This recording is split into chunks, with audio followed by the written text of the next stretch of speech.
श्री ओम नमः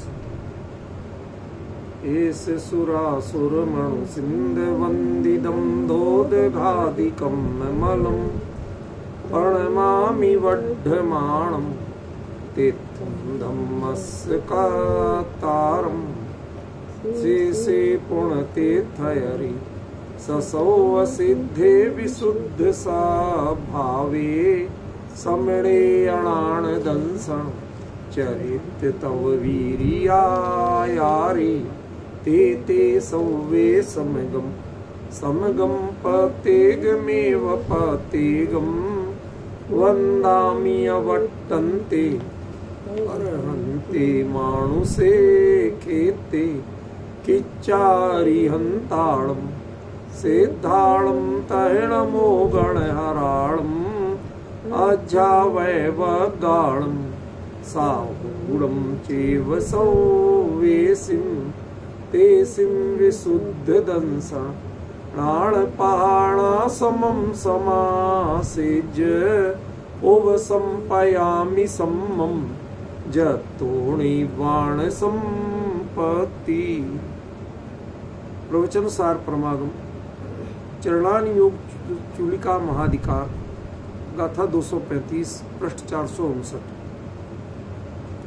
सव्वे आगम सिद्धा अथा गुण पज्जये हि चेतेहिं जानन्ति आगमेण हि पेच्छिता ते विते समणा।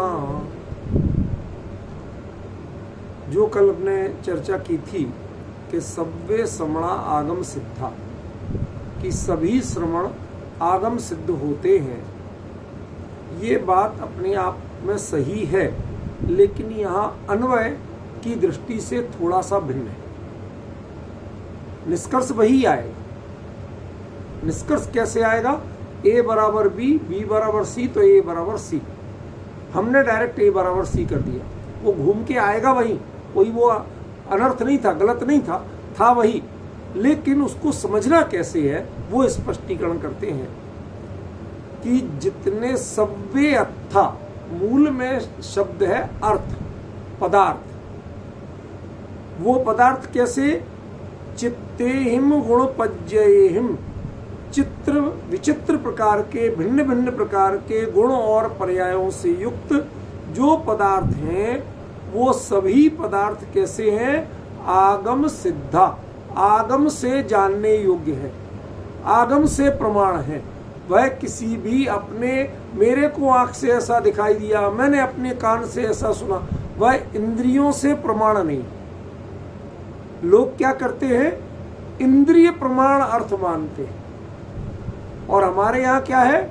सभी जितने पदार्थ हैं वो आगम सिद्ध हैं।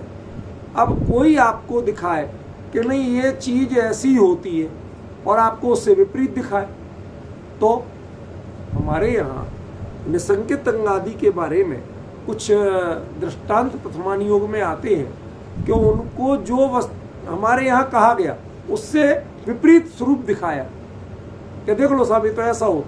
उनको दिखाया 25वें तीर्थंकर ये, तो उन्होंने बिल्कुल दृढ़ता से कहा 25वें तीर्थंकर हो ही नहीं सकते, खत्म, हमारा आगम ऐसा कहता ही नहीं है, इसलिए तुम जो कुछ भी दिखा रहे हो ये इंद्रजाल है, माया जाल है, ये वास्तविकता नहीं है। ऐसा दृढ़ श्रद्धान जिनके है, आपको वस्तु का स्वरूप जो जानना है, पदार्थ का स्वरूप जो जानना है, उनके विचित्र प्रकार के गुण पर्यायों का स्वरूप जो जानना है, उनकी वास्तविकता जानना है, तो वो कैसे जानना है? वो आगम सिद्धा, वह आगम से ही सिद्ध होंगे, आपके क्षोभसम ज्ञान से सिद्ध होने वाले नहीं। इसमें एक और गहराई, बात तो ये नीतिगत कह रहे, नीतिगत बात बिल्कुल यही सही है। दरअसल जिस भूमिका के आगे की चर्चा है, माने स्वस्थान प्रवत्त संयत से आगे, माने सातिशय प्रवत्त संयत, जहां से ये चर्चा है वहां की चर्चा में ये बात सटीक लागू होती है कि वो जो कुछ भी उसका विवरण है वो सिर्फ आगम से सिद्ध है, आप उसको नहीं जानते। कैसे जानोगे? बताओ, आगम के अलावा कैसे जानोगे? समझ गए? वो तो जब उस रास्ते चलोगे तब जानोगे, अन्यथा दूसरे का अनुभव आपको है नहीं और स्वयं उस पर चले नहीं। इसलिए आपके लिए वो मार्ग जो है, जिस रास्ते पे आपको जाना है, उस रास्ते पे कौन साथ देगा आपका? कि एक आगम साथ देगा। तो क्या करोगे? आगम को पढ़ पढ़ के फिर उसके बाद अनुभव करोगे, श्रेणी आरोहण उसके बाद करोगे, बीच में कहीं अटक जाओ तो फिर से आगम पढ़ना। कहते ये आगम सिद्धा का अर्थ नहीं, समझ गए ना?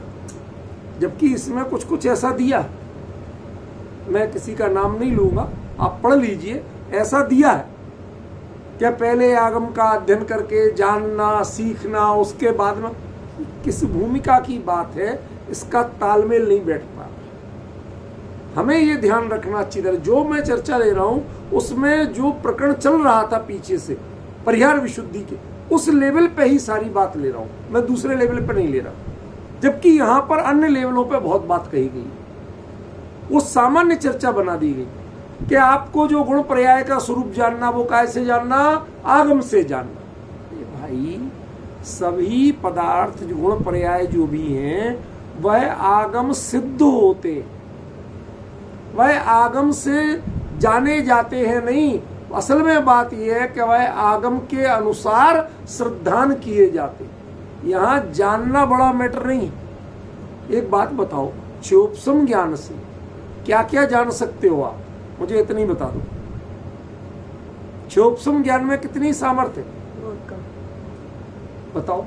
परमाणु आदि जान सकते हो? जो भूतकाल की चीजें वो जान सकते हो? भविष्य काल की जान सकते हो?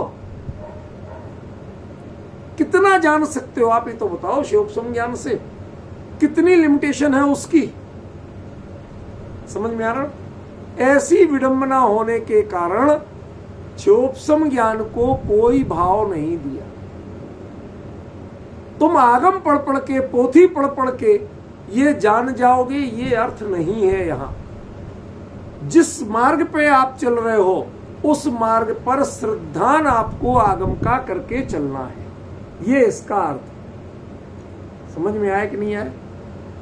जिस मार्ग पे आप चलना चाहते हो उस मार्ग पे आपके लिए आगम के श्रद्धान कार्यकारी है। उसको जान के करोगे क्या?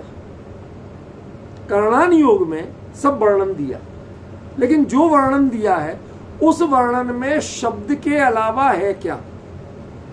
जैसे मैं आपको एक शब्द बोलता हूं, आधा प्रवृत्त करण,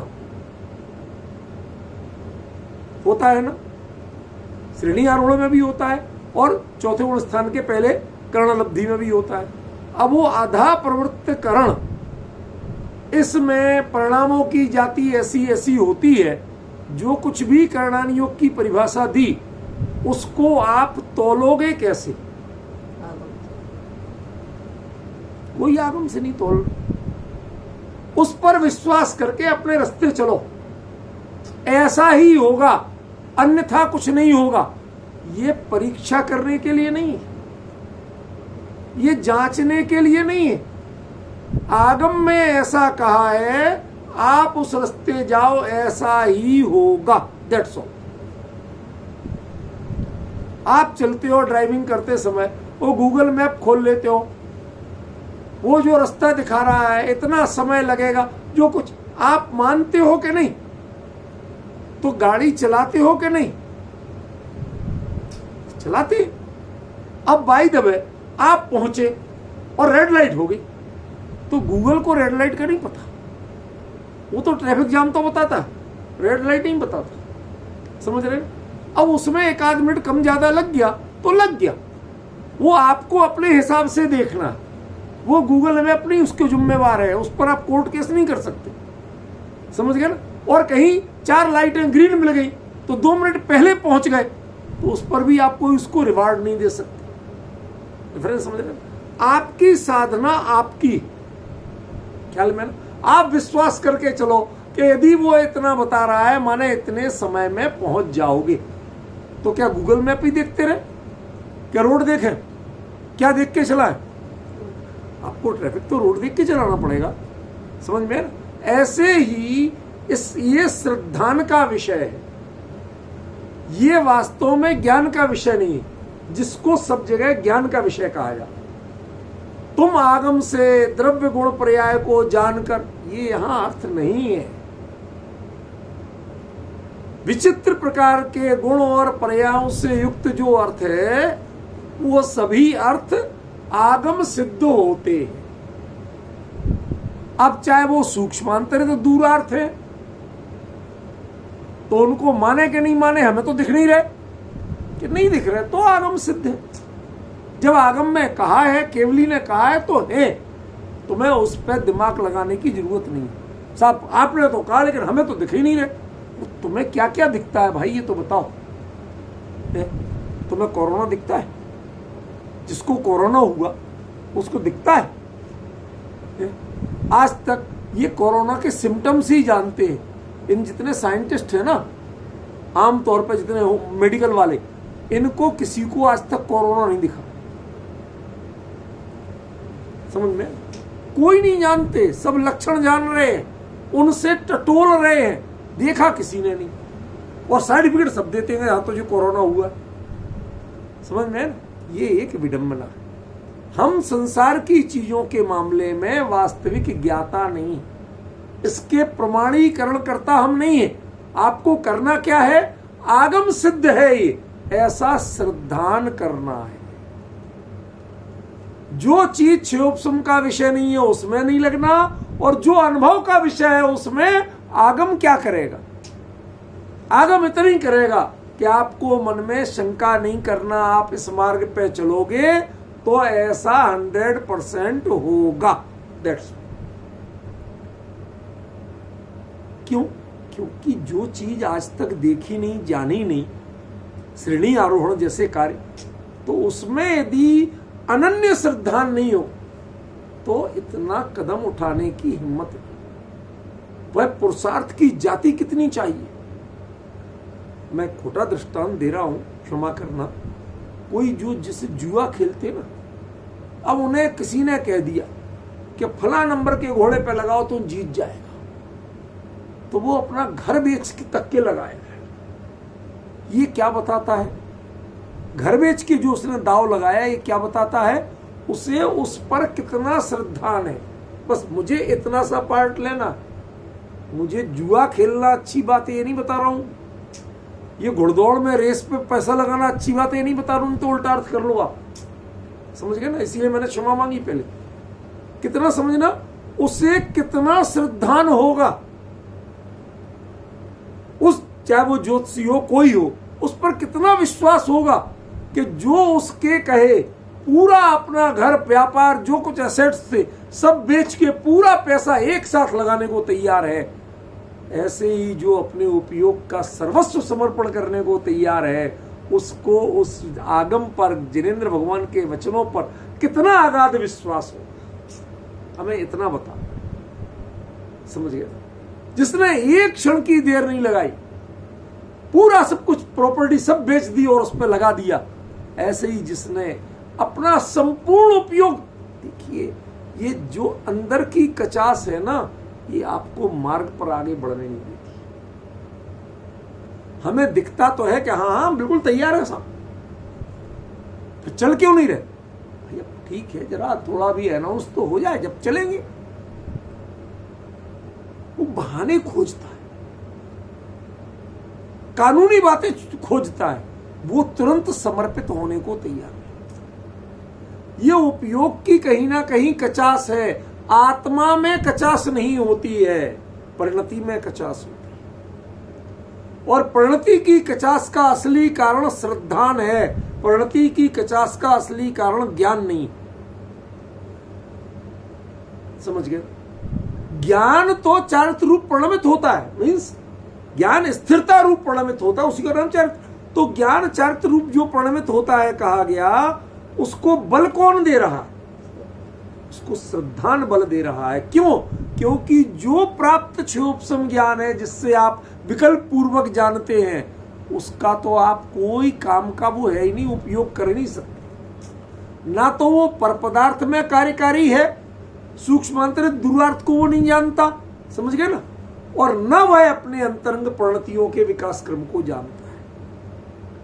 वो सिर्फ शब्द ज्ञान कर सकता है, लेकिन उस शब्द ज्ञान पर भी इतना श्रद्धान है कि केवली ने कहा नहीं और मैं अपने में उतरने को तैयार। 100%, 1% की गुंजाइश नहीं छोड़ी। आप बताइए, आप टूर पे जाते हैं तो काय के लिए जाते हैं? एंजॉय के लिए या चोट खाने के लिए,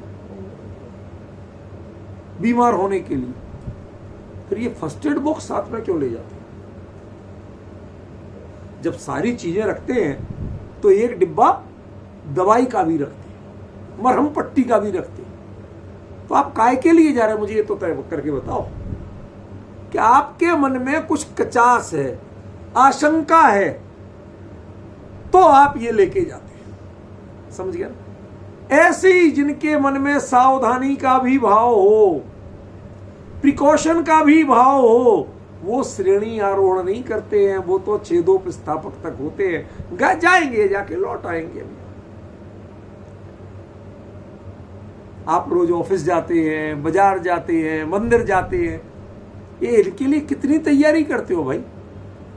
करते हो कुछ? कैजुअली जाएंगे लौट आएंगे। आप जब कहीं वाकई में जाने की तैयारी करते हो, प्रदेश जाना, दूर देश जाना, या कहीं अपना ट्रांसफर करवा, जब आपके लिए बड़ा परिवर्तन होना है तो आप तैयारी करते हो, फिर 100 बातें सोचते हो। जब आपको एक्चुअली कहीं जाना ही नहीं है, वहीं के वहीं रहना है, आपको अपना घर दिख रहा है, उसी में एकत्व बना दिख रहा है, तब तक आप सिर्फ टच करने जाते हो। ऐसे ही जो छेदोपस्थापक हैं वो टच करने जाते हैं, उन्हें रहना तो यही, अभी तक उसमें अपने सहज अहम बुद्धि जो कहे वो उसमें पड़ी हुई है। 28 मूल गुणों का पालन, इन सब में सहजता पड़ी हुई है। जब तक ये सहजता नहीं टूटेगी, रूपलवैन श्रेणी आरोहण का पुरुषार्थ नहीं हो। जब 28 मूल गुण की सहजता, ये मेरा काम ही नहीं, ये मेरा स्वरूप ही नहीं, इससे मुझे क्या लेना देना। जब इस प्रमुख गुण स्थान के कार्यों में रंच मात्र भी जो आकर्षण, एकत्व बुद्धि, मत बुद्धि, तृप्ति, वो सब जब एकदम से टूट जाते हैं, तब जाके पुरुषार्थ की भावना श्रेणी आरोहण की होती है। और वो कौन कर पाते हैं? कि वो मात्र आगम सिद्ध लोग कर पाते हैं। आगम सिद्ध माने इतने अनन्य श्रद्धानी कि उसके बाद कोई विकल्प जिन्हें नहीं। केवली ने फरमाया माने बस खत्म, आगे सोचने की जरूरत है। कोई ने कर दिया, 25वां तीर्थंकर दिखा दिया वो, ये है ही नहीं तीर्थंकर। कौन कह रहा? जो तीर्थंकर की प्रतिमा तक की पूजा करता है रोज, उसको साक्षात तीर्थंकर दिखा रहे तो उसका मजाक उड़ा रहा, नहीं मान रहा। क्यों? क्योंकि वो आगम सिद्ध। आगम में जब 25वां तीर्थंकर नहीं कहा और तुम साक्षात दिखा दो तो भी हमें कोई फर्क नहीं पड़ता। पाषाण की प्रतिमा की वो रोज पूजा करने जाता तीर्थंकर मान के, उसको तीर्थंकर मानने को तैयार है, और समोसरों से तीर्थंकर को तीर्थंकर मानने को तैयार है। अब डिफरेंस ख्याल में आ रहा? ये आगम सिद्धता। इतना अनन्य श्रद्धान जो है वो है आगम सिद्धता। यह आगम सिद्धता का अर्थ क्षयोपम ज्ञान नहीं। बहुत से लोगों ने, कई लोगों से चर्चा की मैंने इसके बारे में, सुना, सब यही कह रहे हैं कि गुण पर्याय का ज्ञान आगम से होता है, पदार्थ का ज्ञान आगम सिद्ध से होता है, वस्तु स्वरूप का निर्णय आगम से होता है। अरे भैया, वो निर्णय की भूमिका मुनि भूमिका नहीं है, वो तो चौथे गुण स्थान के लिए किया जाता है, वो मिथ्यात्व से सम्यक्त्व के लिए किया जाता है। ये महाव्रती मुनिराज जो अपने परिहार शुद्धि को टच करके लौटे हैं अभी, उनके लिए वो चीजें लागू नहीं पड़ती हैं। किस भूमिका, किनकी बात कर रहे हैं आप? जब तक आप ये नहीं समझोगे तब तक कभी सही अर्थ नहीं हो। हमारे अर्थ की कमियां यही आ रही हैं। लिखा है यहां, मैं मानता हूं कि सभी अर्थ, कल मेरे से दो एक लोगों ने फोन करके भी कहा कि साहब आपने तो आगम सिद्धा श्रमण कह दिया, जबकि आचार्यों ने तो आगम सिद्धा अत्था कहा है। घबराओ मत, बात वही कही है, श्रमण को ही कहा। आगम सिद्ध जो अर्थ हैं उनको तानते माने उनको पेक्षितता देखकर आगमेण ही जानती, जो आगम से ही जानते हैं, ते श्रमणा, वो श्रमण है। तो बात तो घूम के वहीं आ गई कि जो आगम से जानते हैं, आगम से सिद्ध हैं, वही श्रमण है। निष्कर्ष तो वहीं आ गया ना, मैंने कुछ अनर्थ नहीं कहा था। इसलिए अभी इसके पीछे आचार्य का जो दृष्टिकोण है वो पकड़ने की कोशिश करो। प्रवचन सार की इस चर्चा में ये गाथा है और उसके आगे की 2-3 गाथाएं, ये बड़ी गूढ़ है। इनमें जो शब्दों से कहा जा रहा है वास्तविक अभिप्राय उससे कुछ हटके, वो तारतम्य जब तक आप नहीं पकड़ोगे, इन गाथाओं को इंडिविजुअल बनाओगे तो आपको अर्थ कुछ और लगेगा, और उन्हीं गाथाओं के शब्दों को जब उस तारतम्य में लोगे तो आपको अर्थ कुछ और मिलेगा। समझ गए? आप यदि इसे चरणान योग चूलिका से हटके लोगे, देखिए सामान्य रूप से आज एक विद्वान थे, अच्छे, मेरे से बात हुई दोपहर में कुछ देर, उन्होंने कहा देखो आचार्य देव साफ लिख रहे हैं 235वीं गाथा में। मेरे से कहते सुदीप जी आप ऐसा कह रहे थे कि वो तो आगम सिद्ध श्रमण होते हैं, के लिए श्रद्धान की बात है, यहाँ तो लिख रहे हैं आचार्य कि वो आगमेण जानती, आगम से जानते हैं। भाई लिख तो रहे आचार्य, मुझे ये तो बताओ कि ये चर्चा कर किसकी रहे? द्रव्य गुण ये ज्ञेय तत्व प्रज्ञापन है कि चरणान योग चूलिका है? ये अधिकार कौन सा है? या तो कुंद कुंद भूल गए और या तुम भूल कर रहे हो, दो में से एक कोई भूला हुआ है। या तो कुंद कुंद भूल गए कि चरणान योग चूलिका में हमें ज्ञेय तत्व की चर्चा नहीं करना थी, वो कर बैठे, या तो ये गलती मानो। और यदि कुंद कुंद गलत नहीं हो सकते तो फिर अपनी गलती मानो कि तुम समझने में अंतर कर रहे हो। बड़ा साफ दृष्टिकोण है मेरा, दो में से एक, पढ़ो या पिंजरा खाली करो, यहां बीच बीच की बातें नहीं। संदेह में जीवन नहीं बिताना है, संशय में नहीं बिताना है, अनिर्णय में नहीं बिताना है, दो टूक निर्णय करके चलना है, हमें समझना है। ये मनुष्य भाव इसके लिए नहीं है, समय बहुत थोड़ा बचा है, उस समय की कीमत करना है। तय करो कि ये क्या है चर्चा, ये चरणान, ये आचरण की चर्चा है या ये ज्ञेय की चर्चा है? न ये ज्ञान की चर्चा है, न ये ज्ञेय की चर्चा है, क्योंकि दोनों अधिकार पहले हो चुके हैं। उसका जो विषय था वहां कहा जा चुका है। यह एक मुनिराज ने दीक्षा ली, दीक्षा लेके बढ़ते बढ़ते बढ़ते बढ़ते कहां तक पहुंचे? परिहार विशुद्धि तक पहुंचे। और वहां जाके श्रेणी आरोहण जब नहीं हो पाया, पुनः लौट के प्रमत्व स्थान में आते हैं और पुनः उसके आगे की तैयारी करते हैं। तो वो क्या होता है वह इसमें बताया गया। तो ये चरणान योग की चूलिका की चर्चा है या ज्ञेय तत्व के प्रज्ञापन की चर्चा है? वह गुण पर चित्ते हिम गुणपज्य हिम, जो अत्था, जो पदार्थ है विचित्र प्रकार के गुण पर्यायों के धनी हैं, उनसे जो जानते हैं। क्या कह रहे हो? ये क्या क्षोभसम ज्ञान जनरल नॉलेज बढ़ाने वाला विषय है क्या? ये जनरल नॉलेज जितनी चाहे कर लोगे उससे आपको अब चरणान योग के शिखर पे पहुंच जाओगे। ये चर्चा घटित कहां होना चाहिए? अपने आचरण में श्रेणी आरोहण की भूमिका में घटित होना चाहिए। और आप घटित कहां कर रहे हो कि सभी पदार्थ विचित्र प्रकार के गुण पर्यायों से युक्त हैं, उनको जो आगम से जानते हैं वो श्रवण। ये पदार्थों को जान के क्या करोगे बताइए? क्या पदार्थों को जान के, पर को जान के श्रेणी आरोहण होगा? और नहीं होगा तो फिर आप इसके टेंशन में पड़े क्यों हो? मुझे ये तो बताओ, ये अर्थ कर क्यों रहे? कुंद कुंद आचार्य ने जो कहा वो बिल्कुल परफेक्ट कहा है, उसको समझने की कोशिश करो। और वह यह बात उन्हें क्यों कहना पड़ी ये समझने की कोशिश करो। देखो वास्तव में विचित्र गुण पर्याय कौन है? अपने आत्मा में कितने गुण हैं? अनंत। नाम बताओ। 20 से ऊपर नाम बताओ तो जाने। मेरे पॉइंट समझ में आ रहा? Open challenge. कोई इधर उधर से शक्तियां वक्तियां मिला के 47 ले जाओगे, 50 ले जाओगे, नहीं, तब भी आपकी सेंचुरी नहीं लग रही। नाराज मत हो, सेंचुरी नहीं लग रही। और बता कितने रहे हो आप? अनंत। समझ रहे हो? तो जब अंतर में उतरोगे तो उन सब का साक्षात्कार होगा कि नहीं होगा? मेरा पॉइंट समझ में आ रहा है? जब अंतर में उतरो, आप नाम जानते हो कि नहीं जानते, ये एक अलग मैटर। लेकिन जब अंतर में उतरोगे तो सबका साक्षात, अब तो ये तो साक्षात प्रत्यक्ष ज्ञान की विषय है, तो उनका साक्षात्कार होगा। समझ में है ना?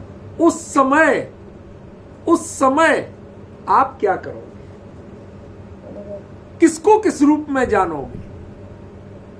कि वो तो सिर्फ अनुभव का विषय है। वह क्षोभसम के रूप में जैसे आप विकल्प पूर्वक जानते, ऐसा विषय नहीं है। समझ गए? इसके बारे में जो श्रेणी आरोहण के बारे में जो है, क्या क्या घटित होता है, कब कौन से गुण की कैसी परिणति होती है, कितनी विचित्र परिणतियां होती हैं, ये आगमेण पेक्षितता, वो व्यक्ति पहले से आगम से सब कुछ जान लेता है। ऐसा होना है। आंख बंद करो और उतर जाओ। ख्याल में आया कि नहीं?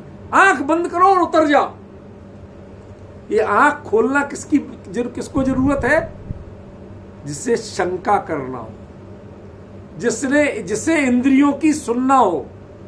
जब इंद्रियों की सुनना ही नहीं है, इंद्रियां आपको सही बताती ही नहीं है।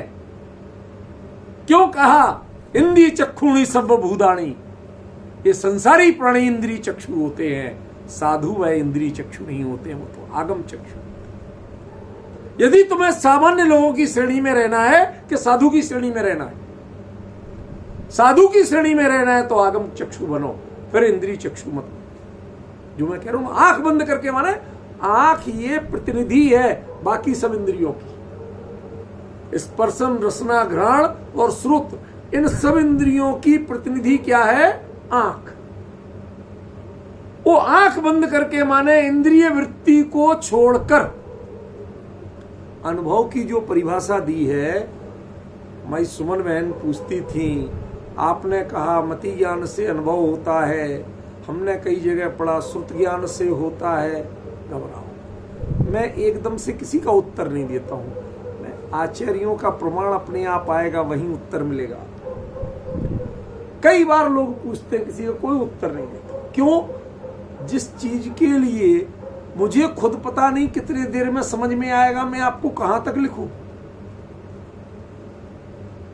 वो एक अपनी योग्यता में बात आएगी तब। ये विषय ऐसे नहीं है कि जिनके लिए शब्द रटे रटाए मिल जाए आप।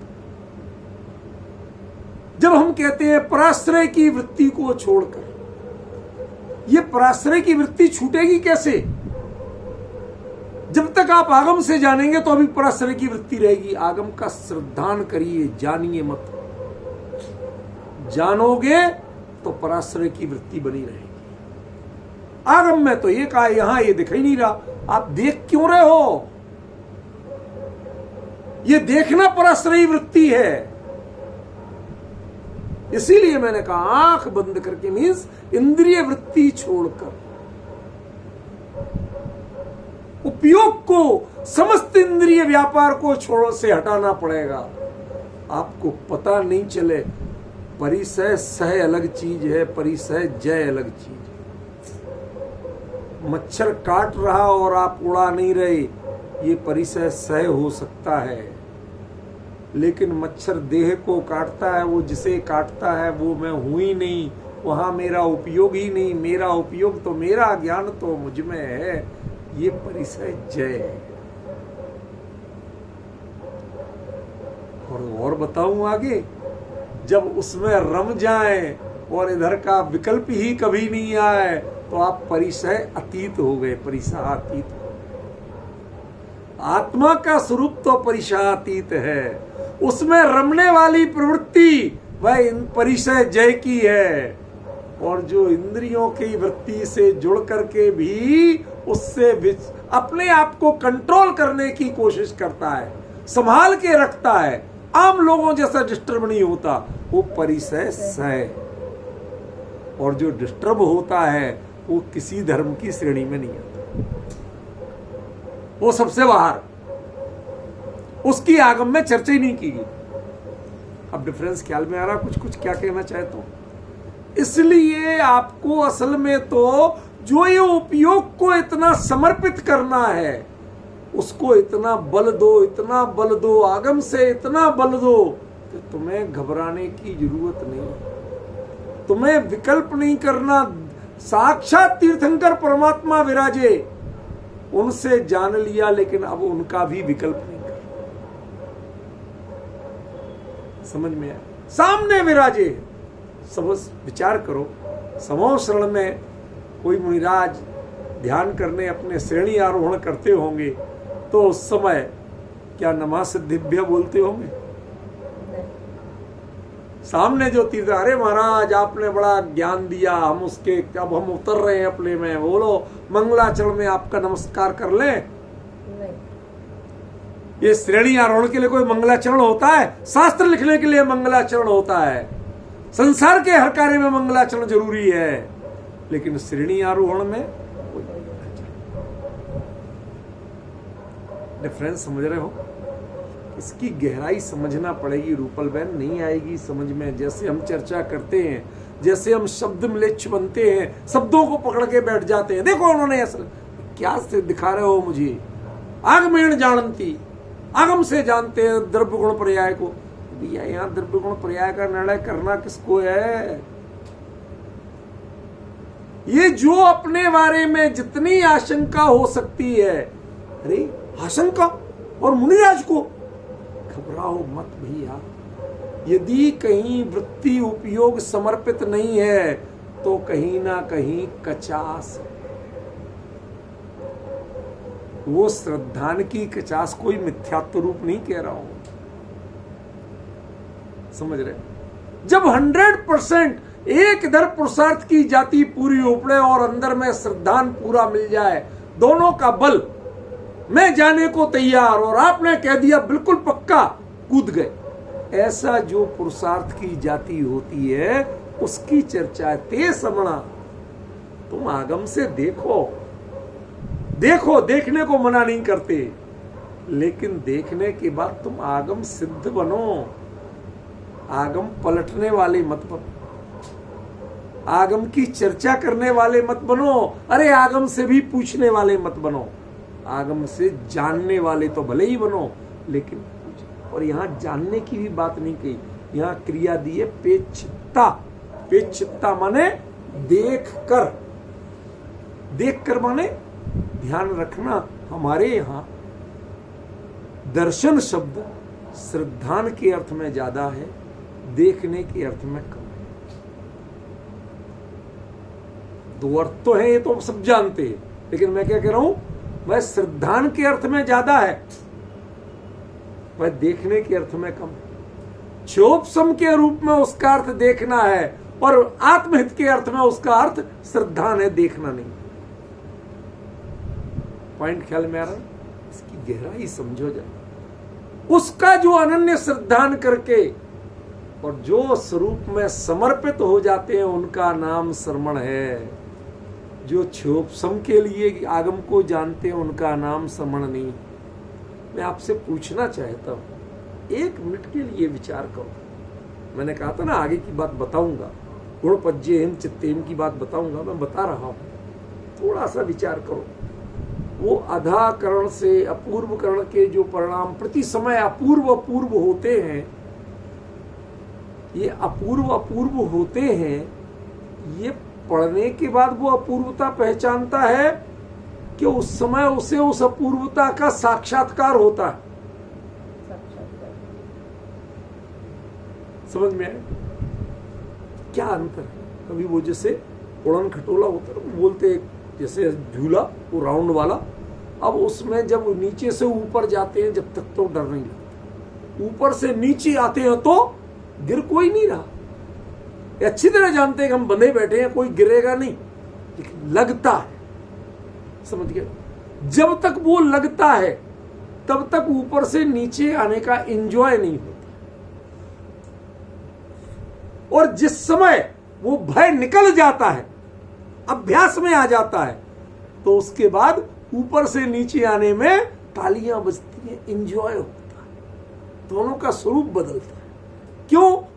अभी हमें देह से जो ममत्व बुद्धि है, एकत्व बुद्धि है, एक सहज पूर्वाभ्यास पड़ा हुआ है, ऊपर से नीचे आएंगे, गिर गए तो एक भय बसा हुआ है, आशंका बसी हुई है। आप सोच के उस समय डरते नहीं, वो होता है। क्यों? देह से एकत्व ममत्व बुद्धि के कारण। जब वह चीज बिल्कुल निकल जाए जिसके, तो जैसे नीचे से ऊपर भी तो जा रहा है उतनी ऊंचाई पे, तब क्यों नहीं डरे? ऊपर से नीचे आते ही क्यों डर रहे हो? जब वो निकल जाएगी तो ना इधर से डरेंगे ना इधर से डरेंगे। डिफरेंस समझे? ऐसे ही हमारी जो परिणतियों में जो कुछ भी होता है उसके वह ज्ञाता होते हैं, अनुभवता होते हैं, लेकिन उसके परीक्षक नहीं होते, उसको पर रूप में नहीं जानते। बताता, एक डॉक्टर कोई सर्जरी करता है, सर्जरी करते समय वो उसको समझाता है, देखो जब सर्जरी होगी, जब तो हमें एनेस्थीसिया दे देंगे, सब कर देंगे, उसके बाद जब एनेस्थीसिया का असर कम होगा तो तुम्हें ऐसा ऐसा दर्द होगा, ये चीजें होंगी, घबराना नहीं, पर बाद में ऐसा हो जाएगा। लाख समझा ले, मान लिया। अब उस डॉक्टर से कहना कि अब तेरा ऑपरेशन होना है, आज तुझे लेटना है और ये ऑपरेशन तेरे साथ होगा। अब ये बात तुझे बताऊं कि नहीं? प्रश्न मेरा ध्यान से सुनना। मैं ये जो पाठ तू पढ़ाता था, ये पाठ अब तुझे पढ़ाऊं कि नहीं? कि नहीं, वो तो आता तो मुझे है, कि आता है ये तो अलग बात है। अब जब तेरे साथ घटित होगा उस समय कहीं तू चिल्लाएगा तो नहीं दर्द से? देखो अभी तक इसमें क्या है, वो तो दर्द होता ही है। अब जब तेरे साथ घटित होगा उस समय तेरा एक्शन क्या होगा और रिएक्शन क्या होगा। डिफरेंस समझ रहे हैं?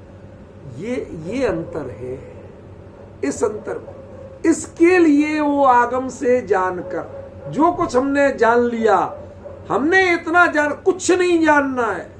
क्या विचित्र गुण पर्याय, कुछ नहीं जानना है। असली इतना जानना है कि मैं अपने स्वरूप में यदि एकाग्र हुआ तो अनंत काल तक एकाग्र रहने वाला हूं, अनंत आनंद में मग्न रहने वाला हूं, कभी भी उसमें थकान लगने वाली नहीं है।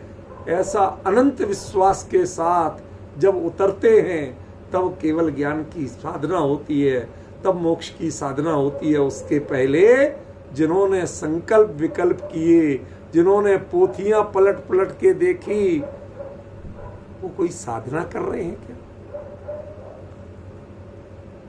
किस गुण पर्याय को जानोगे आप, बताइए मुझे। अरे वस्तु प्रत्येक पदार्थ भिन्न भिन्न गुण पर्यायों से युक्त है, इसमें हमें कोई शंका नहीं है। लेकिन उसके बारे में कोई यदि आपको विकल्प हो कदाचित, तो उसको आगम से समाधान कर लो, ऐसा ही स्वरूप है। अब आगम में नहीं लिखा हो तो भी घबराना मत, ऐसे ही स्वरूप है। कैसा? कि वह केवल ज्ञान गम्य है, वह वचनातीत है, वचन उसको बता नहीं सकता, ऐसा जानो। मुझे याद है, बहुत पुरानी बात है लेकिन बड़ी रोचक बात थी। जब इमरजेंसी के बाद कांग्रेस की गवर्नमेंट हटी तो साया कमीशन बिठाया गया, इंदिरा गांधी के ऊपर आरोप, जाओ साहब रोज कोर्ट में। तो उसको पूछते भाई ये काम तुमने किए, तो वो एक उत्तर देती, इस प्रश्न का उत्तर देने के लिए मैं मजबूर नहीं हूं, ये मेरा उत्तर नोट किया जाए। सचिन समझे, ये मेरा विषय नहीं है, इसका उत्तर देने के लिए मजबूर नहीं हूं, ये मेरा उत्तर है, नोट करो आप। अब क्यों नहीं हूं मजबूर? करो इसकी कानून से व्याख्या कि मुझे देना चाहिए नहीं देना चाहिए। तुम पूछ रहे हो और मैं नहीं हूं मजबूर। ऐसे ही जितना विकल्प जाल है उसका उत्तर देने के लिए मैं मजबूर नहीं हूं। मैं तो अनंत सामर्थ्य का धनी हूं, मुझे कोई विकल्प करने की जरूरत नहीं है। समझ गए ना? इस जाति के पुरुषार्थ से श्रेणी आरोहण की पात्रता बनती है। कोई ये विकल्पों से नहीं होता है, सोचने से नहीं। जब अंतर में ये हौसला होता है तब उसके बाद में श्रेणी आरोहण का पुरुषार्थ होता है। यह आगम का मतलब क्या आगम सिद्धत्व है?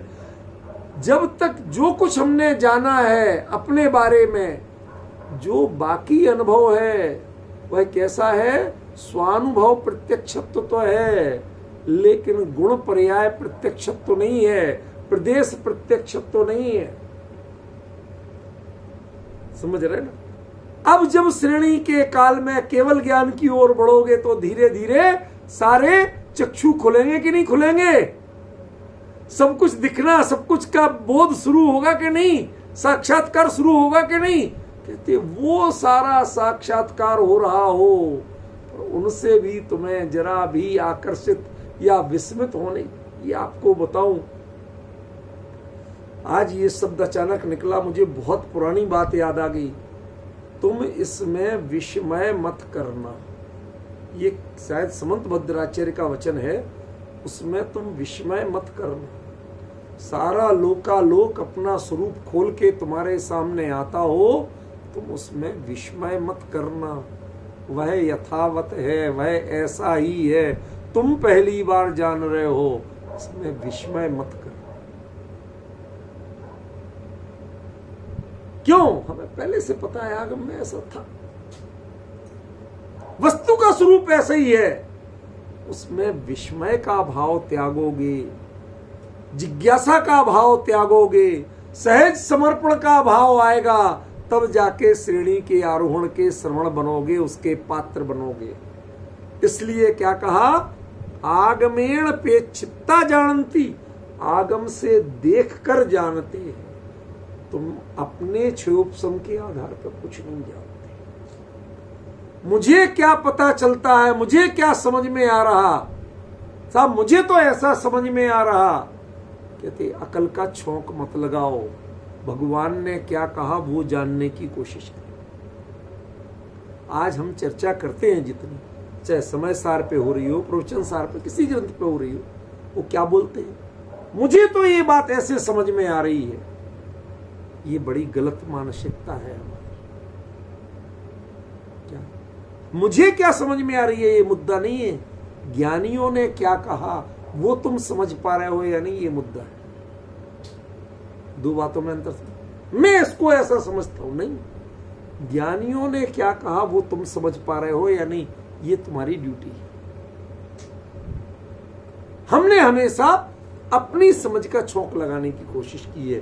वो क्षयोपशम का जो अभिमान है कहीं ना कहीं अंदर बैठा हुआ, ये क्षयोपशम के प्रति विश्वास जो बैठा हुआ है कि ये जो कहेगा वो सही है। जैसे कोई वैद्य बताता है तो हमें दवाई पर भरोसा नहीं होता है कि पता नहीं क्या कूट पीस के दे, और डॉक्टर जो भी दे दे वो सही है साहब, वो तो डॉक्टर ने कही थी। सुन, ऐसी जो विश्वास की आदत है तो तुम्हें आगम के भी विश्वास की आदत नहीं रखनी थी। समझ गया? ये इससे जान लेना, जानने के बाद श्रद्धान किसका करना, ये आगम वचन किसके हैं? केवली के वचन हैं, और केवली के वचन कभी भी मिथ्या हो सकते नहीं है। ये अनन्य श्रद्धान कर। समझ गए ना? पहले ये पहचानो, तब तुमने आगम को जाना। आगम माने जाना किसको? मैं एक छोटा सा दृष्टांत दूं, आपको अंतर समझ में आएगा। एक समय था जब धरसेनाचार्य के पहले आगम लिखे नहीं जाते थे। दूसरा समय वो आया आज से लगभग 150 साल पहले कि जब आगम छपाए नहीं जाते थे। लिखे क्यों नहीं जाते थे? भगवान की वाणी चूहे कुतर गए, दीमक खा गई। कितना ये अवमानना है, कितना अवर्णवाद है। भगवान की वाणी को, केवली के वचनों को दीमक खा गई। इस डर के मारे ताड़पत्र पर लिखे नहीं। और जो छपने का शुरू हुआ तो मैंने आपको बताया था, वो उस परिवार का उन्होंने रोटी बेटी का बहिष्कार कर दिया समाज। तुम छाप रहे हो, आगम को छापोगे तुम। प्रेस वाले नौकर चाकर वो मशीन ऐसे ठप्पा लगाई। तो हम कितने विनय से लिखते थे, स्याही शुद्ध लेते थे। वहां काहे की स्याही, काहे का कागज कैसे बना, और उस पर तुम आगम को छापोगे। आज भी देखो तो जो भी ग्रंथ है, प्रेसों में जहां बाइंडिंग होती है, क्रीजिंग होती है, उस समय तक देखो, इसको अन्यथा में नहीं लेना, घबराना नहीं। तकरीबन जो कर्मचारी हैं वो अक्सर मशीनों से नहीं मिले तो अपने घुटने से दबा के उसकी सिलाई करते हैं। अरे ये समाचार जी, और तुम लोग देखोगे, ये सब सोचोगे, आप नहीं बच पाओगे। अरे साहब हम तो ये बिल्कुल बर्दाश्त नहीं, मत करो बर्दाश्त, मैं क्या कर सकता हूं, समझे? तुम्हें तो वो इसकी पूज्यता इस कागज और स्याही से नहीं है, इसकी पूज्यता उन वचनों से है, उस ज्ञान से है, उस तत्व से है जो इनके द्वारा बताई जा रही है। समझ में? आप उस सब पक्ष को इग्नोर करते हैं कि ये कैसे छपा, और ढोक किसको देते हैं कि इन्होंने हमें क्या बताया। बताइए आप किसको ढोक देते हैं? यदि आप ये विकल्प करने लगे कि प्रेस में कैसे कैसे छपते हैं, तो आप इसे कभी ढोक दे सकते हैं? एक जिन बिंब को बैठने, उस पर बैठ बैठ के शनि हथौड़ा चला गया, भाई जितने बड़े आकार के होते हैं ऐसे ही बनते हैं। अब बताओ, उनके जिसके चेहरे भी 10 फीट का हो रहा है चेहरा आके, जैसे बाहुबली की बड़ी प्रतिमाएं बनती, अब 10 फीट का तो चेहरा, एक आदमी कितना जाया 6 फीट का। अब उसे आंख का एक एक हिस्सा बनाना है, नाक का हिस्सा बनाना है, अब वो उस पर चढ़ के बनाएगा कि नीचे खड़े खड़े बनाएगा? नहीं, मेरी विडंबना समझ लो। अब आप भगवान के, बाहुबली भगवान के सामने खड़े होकर ये विकल्प करोगे कि शिल्पी ने कैसे, अरे तुम ये विकल्प करोगे तो तुम्हारी मूर्खता है। तुम तो उस वीतराग मुद्रा को देखो, उस नासाग्र दृष्टि को देखो, उस आत्मलीनता को देखो और उसके दर्शन करो। ये विकल्प करके दर्शन नहीं कर पाओगे, तुम्हारा श्रद्धान बिगड़ेगा। समझ रहे? ऐसे ही जितना तुम तर्क और छह उपसम का प्रयोग करते हो आगम में, तत्व के निर्णय में, उतना तुम्हारा श्रद्धान बिगड़ेगा। विकल्प छोड़ दो। उन्होंने जो, आगम ने जो बताया, बस उसको आत्मसात करो और समर्पित हो जाओ। ये है आगमेण पेक्षितता जानती। ये आगम से भगवान ने जब कह दिया, उसके बाद में विकल्प करने की जरूरत, हम कौन होते? हमारा क्षोभसम क्या है उनके आगे? कहां केवल ज्ञान हमारा, कहां क्षुद्र क्षोभसम जो स्वयं में प्रमाण नहीं है। उस क्षुद्र क्षोभसम के बल पे हम आगम का निर्णय करना जानते हैं। इसलिए आगमेण पेक्षितता का अर्थ अनन्य श्रद्धान है। इसका अर्थ यूं परख के, एक परख नली में लेके वो निर्णय करना नहीं है कि ऐसा है अणु या नहीं है, परमाणु ऐसा है या नहीं है, परमाणु का विखंडन होता क्या नहीं होता, ये इलेक्ट्रॉन प्रोटॉन न्यूट्रॉन क्या है। तो ये सब विकल्प के विषय नहीं है आपके। समझ गए? हमारे साइंटिस्ट रुचि के कई छात्र कहते हैं, अरे साहब कुछ भी कहो, साइंटिस्टों ने काम तो किया है। हमने कहा खाक काम किया है। हमारे केवली कहते हैं कि जो अविभागी है उसका नाम परमाणु है, और तुम अविभागी तक आज तक पहुंच ही नहीं पाए क्योंकि तुम्हारे सबके विभाग हो रहे हैं। इसका मतलब तुम बहुत अज्ञानी हो और वो पूर्ण ज्ञानी है। तुम्हारे हमारा कोई मेल ही नहीं है, जाओ भाग जाओ। समझ गया? ऐसा दृढ़ श्रद्धान जिसको हो केवली के वचनों पर, उसे जानने की जरूरत नहीं है कि वस्तु का स्वरूप क्या है, वास्तविकता क्या है, कुछ नहीं जानना। इतना ही जानना कि ये मेरे स्वरूप के समर्पण में कहीं बाधक नहीं है, इनके क्षोभसम की मुझे कोई जरूरत नहीं है। मेरा अपना जो साधना का पथ है वह प्रशस्त पथ है। एक बात बताओ, कभी देश पर जान न्यौछावर करने वाले वो उस समय यदि क्षण भर का भी ये झिझक रखे कि मैं जान तो दे दूं, अब पता नहीं मेरे घर वालों को पेंशन मिलेगी कि नहीं, सरकार देगी कि नहीं, क्यों सचिन? तो कभी कोई मोर्चे पर लड़ पाएगा? ये दुविधा करके कोई लड़ पाएगा, जीत पाएगा? उस देश की सेनाएं कभी नहीं जीती जिन्होंने कभी मन में दुविधा रखी, आशंका रखी। जीतते वो हैं जो संपूर्ण समर्पण की भावना रखते।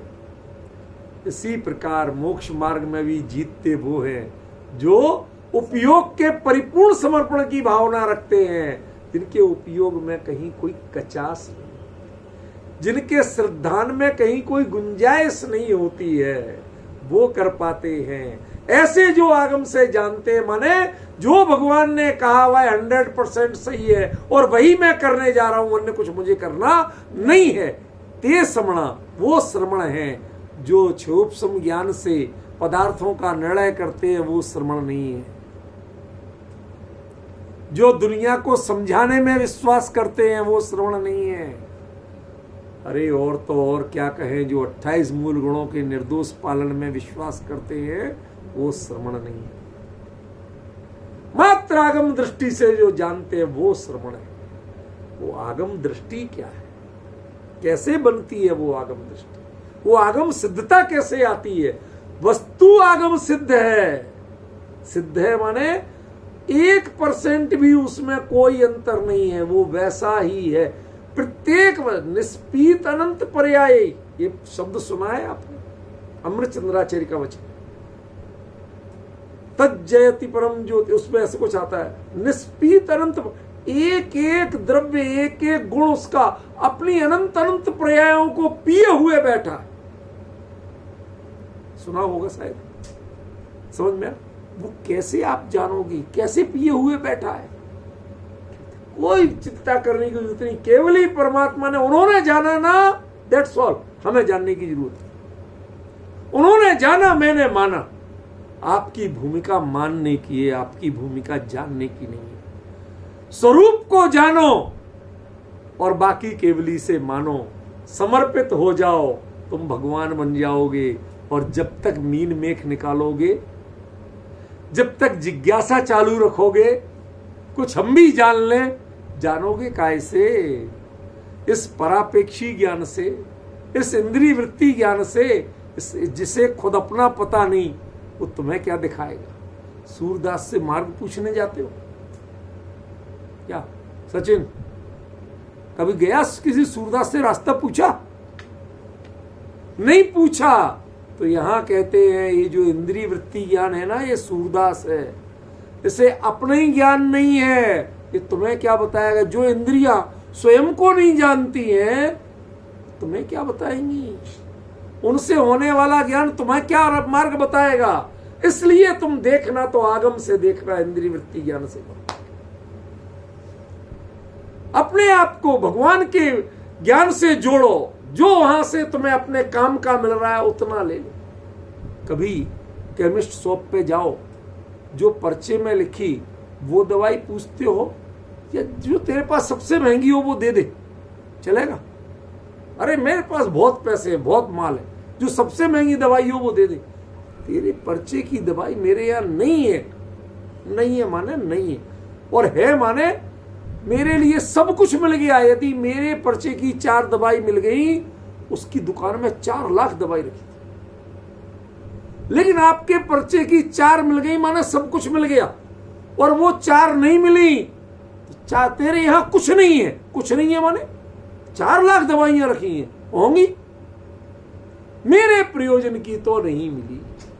अपने प्रयोजन को जानना, उसकी पूर्ति करना, उसके प्रति ये श्रद्धान क्रमशः दृढ़ होता है। इसीलिए मुझे लगता है कि छायक सम्यक दृष्टि के पहले तो श्रेणी आरोहण बड़ा कल्पना का विषय जैसा। कमी क्या है? वह अनन्य श्रद्धान।